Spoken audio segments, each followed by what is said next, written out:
Hi guys! Muli ito si Ate Yoli ay nagbabalik po sa inyo. Magandang umaga at magandang tanghali at magandang gabi. Saan man po kayong dako ng mundo, mapa-Pilipinas man po kayo or mapaibang bansa, nawa po ay nasa mabuting kalagayan po kayong lahat at walang anumang karamdaman sa ating mga katawan. Lalong-lalo na ang ating mga kapwa OFW, mag-ingat po kayo. Kahit saan man bansa po kayo, mag-ingat po tayo dahil may mga mahal po tayo sa buhay na naghihintay po sa atin sa Pilipinas. Di po ba? At syempre po, ang ating mga mami, mga daddy, ate, kuya, tita, tito, and lola at lola, mag-ingat din po kayo dahil maganda po ang tayo po ay laging healthy. Hindi po ba? So, ganoon din po ay meron po tayong bibigyan ng reaction dito. Pero bago po tayo guys magbigay ng reaction, ay nais ko po muna, supportan po muna natin ang Team Kalingap sa pangunguna po ni Kuya Bal Santos Matubang, Ate Edna's Vlog, and Kalingap Rob. And of course, Roel of Malalag and Rochelle Morales Vlog. Huwag po tayo guys mag-skip ng ads sa kanilang mga video upload dahil sa hindi po natin pag-skip ng ads ay malaki po ang ating naitutulong po sa kanilang paglingap kagaya po nito. Di po ba? At syempre po makiusap na rin or makisuyo na rin si Ate Yoli's Vlog. Sa mga hindi pa po nakapag-subscribe kay Ate Yoli's Vlog, please do subscribe my channel, Ate Yoli's Vlog. At paklik na rin po guys ng inyong notification bell sa bawat video upload po natin ay ma-notify din po kayo. So let's go. Dito na po tayo guys, no? Dito na po, ito na pong kuna natin dito sa ating likuran. Wala po tayo ibang bibigyan na reaction ko. Ito po, ang pabahay ni Roel of Malalag dito sa kina Erica, no? Kina Erica. Dahil alam po natin napakaswerte ni Erica dahil ang alam po natin, ang lagi pong sinasabi ni Dodong na ipapagawa ito ang kanilang bubong. Dahil ang bubong talaga nila guys ay tumutulo na binilihan nga nilang ng trapal. Pero yun nga, dito na-shock tayo lahat at si Dodong mismo ay na-shock po ng sinukat or nag-start na ayusin, lagyan ng mga kahoy para malagyan ng bubong. Doon po nila na nabatid or na nakita na ang mga paligid ng bahay, ang mga dingding ng bahay ay hindi na po talaga matibay, ay yung hardiplex na yun ay malambot na, di ba? Kaya dito napakaswerte dito guys, makita natin napakaswerte dito sina Erica dahil ang buong bahay ay talagang mapaayos nga ni Roel, yun nga, hindi man natin masabi na totally na all is brand new, pero syempre kahit paano malaking tulong na po yun kina Erica. Yun nga, dito nakita natin dito guys na ang nga ni Erica na hindi niya akalain, dahil ang akala niya dito ay ang bubong lamang ang papaayos. Hindi niya akalain dito guys ni Erica na ang mapapaayos dito ni Roel dito sa bahay ay halos buong bahay. At dito nakita din natin na ang kanyang ama, ang kanyang tatay ay talagang siyang tumutulong din, tumutulong at kaya parang napabilis ang paggawa ng bahay na ito, di ba? Kaya napakaganda po, ito po makita natin dahil ayan, nakita natin dyan guys si Dodong. Ganito kung bakit si Dodong ay minahal ng tao, ayan, bakit siya minahal ng tao, bakit ang mga sponsor, dumaming sponsor, dahil ito po nakita natin kay Roel of Malalag, ang pagiging transparency ni Roel na talagang pinapakita ang mga nagbigay ng sponsors, di po ba? Dito po tama po ito, ang mangyayari na ito sa isang charity vlogger na ipapakita talaga ang mga kung saan napupunta ang binigay ng sponsor, di ba? At least kahit paano mas lalo pang magtitiwala ang sponsor, lalo pang gaganahan ang gustong tumulong, di po ba? Kasi nakikita niya kung saan po talaga napupunta ang kanyang tinulong. Dito tayo guys, napakaganda, napakaswerte ito ni Erica dahil kung naalala nyo, ito, panoorin nyo po kasi hindi po tayo masyado kukuha dito no ng mga video clips dito, kaya dito tayo palagi sa ganyan sa monitor sa TV para po at least hindi mapuntahan po ng mga hindi pa po nakapanood, puntahan nyo po sa channel ni Ruel of Malalag at makita nyo po doon ang kabuo ng kwento mula sa umpisa kung paano niya binlag ito si Erica hanggang po sa ngayon ay napabahayan, ay makikita niyo po doon. Kaya puntahan niyo po no ang kanyang channel ni Ruel. Kaya dito tayo guys no na talagang napaka-bless nilang magkapatid at ni nanay nga ni Erica ay lagi nagpapasalamat, palagi natin nakikita na umiiyak, di ba? At doon meron pa dito tayo guys na unang pagpunta nila dito or pangalawa or tatlo yung nandun si Kuya Alex Librada's vlog, si Alex Librada vlog, dahil nga sumukat nga no, nagsusukat ng bubong kung ilang yero ang mabili at nakita nga doon ng daming anak.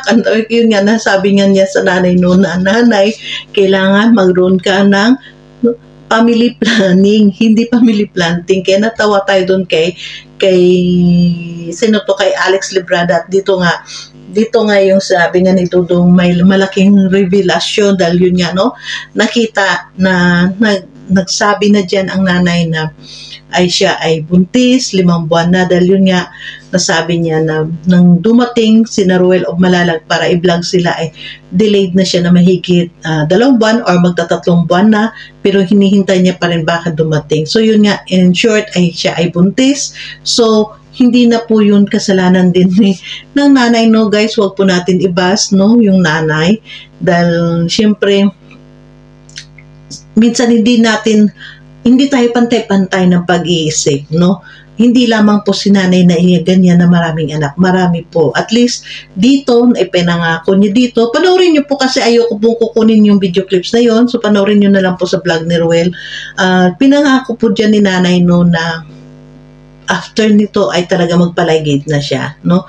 Dahil noon hindi siya daw nalaygate. Dahil parang ang kwento ay nag 50-50 siya nang nanganak siya, no? Dahil parang nagkulang yata siya ng dugo noon. So dito sana we pray na sana maging malusog lang siya no sa kanyang pagpanganak at para po malaygate na po nga si nanay dahil kawawa naman ang kanyang mga anak, maliliit pa no. At nakita nyo dyan guys, panoorin nyo po dito sa vlog na ito ni Todo, makita nyo po kung naawa tayo dito kay Erica na talagang grabing iyak. No, umiyak si Erica sa sitwasyon nila na parang siya ang nagigilty no sa nangyari na buntis naman ng kanya nanay, kasi siya po ay talagang todo po ang hingi ng depensa sa mga supporters at viewers dito nila no, at ang mga lalo na sa mga sumusuporta sa kanila ng mga sponsor. So makita na masabi natin na napakabait po ni Erica no, na talagang pangarap talaga ni Erica na matulungan talaga sa ni Dudong Ruel. So tayo din po ng mga viewers, alakihan po natin pa ating pangunawa. Normal po yun, no? Hindi naman po talaga nila naisip yun. Dahil ako, liwakan natin guys sa pag-iisip natin sa mga ganyang sitwasyon, sa mga ganyang mga pamilya, no?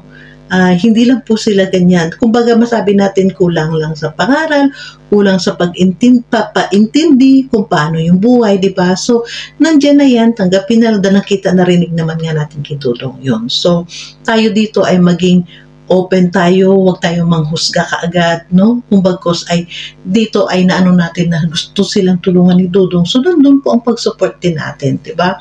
Dahil para sa akin guys, hindi po natin pwede, hindi po maganda na ibas pa natin yung sinanay, no? Dahil una, ganun na nga ang sitwasyon, wag na po nating ibas, no? Tulungan na lang po natin kung meron po tayong pantulong. Di po ba? So, dito, grabe guys, ang mga lahat, dito, ito kasi si Dudong, no? Kumbaga, pangalawa na ito na vlog ni Dudong, no? Na lagi si Dudong surprise, no? Na meron na naman palang kasunod na anak, di ba? Kung naalala nyo nun kay Ate Christy, yung GRO na ilan ang anak na iba-ibang ama no, nagulat nun si Dudong na nanganak na, di ba? Kaya tayo guys, maging ano na lang tayo, masabi ko maging open-minded tayo dito dahil syempre hindi naman siguro yun pinipili ni Dudong na ganun ang kanyang ma-vlog. Pero syempre, para sa akin ay talagang destiny po, no? Ibinigay po yun sa kay Dudong ng Diyos na siya ang makatulong doon sa kanila. Nakikita po yun ng sitwasyon po nila na gano'n, na kailangan tulungan, di ba? Maging maunawain na lang po tayo, magpasalamat po tayo, may isang Ruel of Malalag na yan nga ay isang kalingap na talagang seryoso makatulong sa kanyang kapwa-tao. Di po ba? So maraming salamat po. Sa hindi po nakapanood, puntahan niyo po itong channel ni Ruel of Malalag. At yan, nagpapakita naman to ang Star Apple series. Ayan, dami nilang Star Apple guys. Dahil dyan po ay sa bahay ni na Erica, may puno po ng Star Apple. So, thank you so much and God bless everyone guys. Please support Road. Bago po ko guys magtapos, no, makiusap po, pa-support po ang aming group of set ngayon ng Rochelle Reactors and Defender Road. Diba? Yan po ay kasama po natin dyan. Ang presidente namin ay si Lisa Nabal. Ang vice president po namin ay si Borloloy Stinking. Secretary is Ate Yoli's Vlog, myself. Hindi ko wait lang. Hindi ko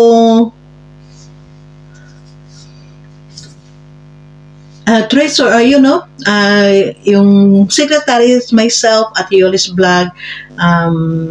Treasurer is Elsie Supremo, and ano ba to siya? Auditor, ang auditor po namin ay si Marsano TV, and PIO ay si Wow Life, no? Si Wow Life. And then the members po ay si RC Supremo, Trending Pia,